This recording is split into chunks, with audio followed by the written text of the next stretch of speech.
Hey guys, in this video, I will show you how to import CSV in Notion. Alright, so let's begin with the video. First, head over to the Notion website and log into your account. Here, all the magic begins. Now that you're inside Notion, it's time to locate the Import option.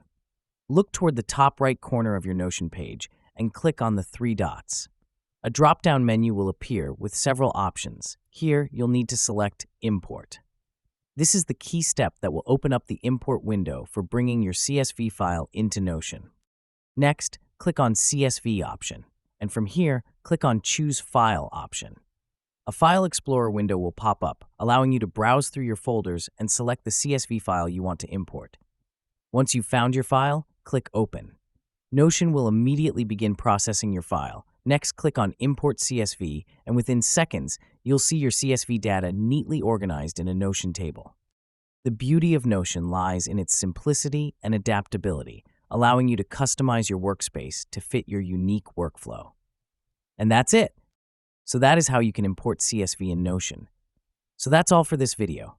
Thanks.